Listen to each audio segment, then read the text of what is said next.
Calcutta university semester 3-তে একটা দারুণ গল্প রয়েছে, এডগার অ্যালেন পোয়ের the purloined letter. The purloined letter মানে কি? চুরি হয়ে যাওয়া চিঠি। এই যে ইনি হলেন লেখক, ঠিক আছে? এই গল্পটার মধ্যে দেখতে পাবো যে একজন খুব বিখ্যাত রাজনীতিবিদ রয়েছেন এবং তার বাড়ি থেকে একটা খুব গুরুত্বপূর্ণ চিঠি চুরি হয়ে গেছে। কে চুরি করেছে তাও আমরা জানি। চুরি করে চিঠিটা কোথায় রাখা আছে, মানে কোন ঘরটার মধ্যে রাখা আছে, সেটাও আমরা জানি। এবং রাত্রিবেলাতে সেই ঘরটাতে আবার কেউ থাকেও না। তাই প্যারিস পুলিশের বড় কর্তা রাত্রিবেলাতে দল বল নিয়ে সেই ঘরটাকে তন্ন তন্ন করে খুঁজছেন 7 দিন ধরে।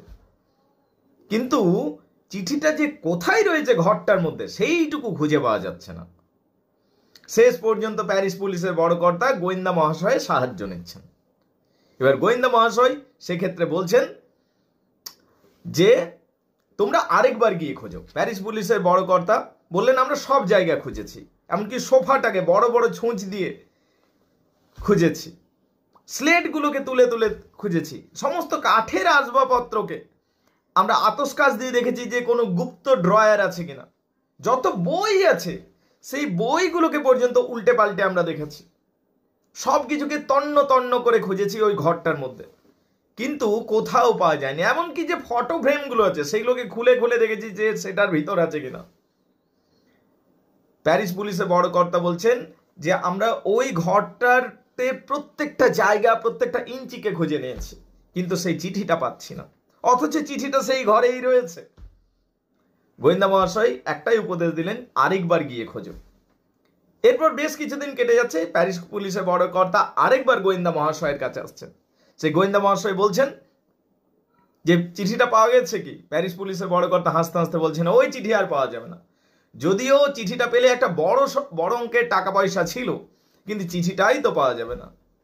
তখন গোয়েন্দা মহাশয় বলছেন আমি যদি তোমাকে চিঠিটা দিয়ে দিই তাহলে আমাকে কিন্তু একটা বড় অংশের টাকা দিতে হবে। প্যারিস পুলিশের বড় কর্তা সঙ্গে সঙ্গে চেক লিখে দিচ্ছেন এবং গোয়েন্দা মহাশয় তখন নিজের ড্রয়ার থেকে চিঠিটা বের করছেন।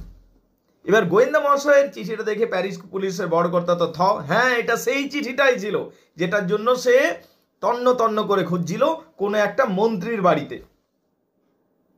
এখন গোয়েন্দা মহাশয়ের কাছে পৌঁছালো কি করে চিঠিটা, সেই রহস্যটাও দেওয়া আছে। প্যারিস পুলিশের বড় কর্তা চিঠিটা খুশি মনে নিয়ে চলে যাচ্ছে। আমরা এরপরে জানতে পারছি গোয়েন্দা মহাশয় কি করে চিঠিটা পেলেন।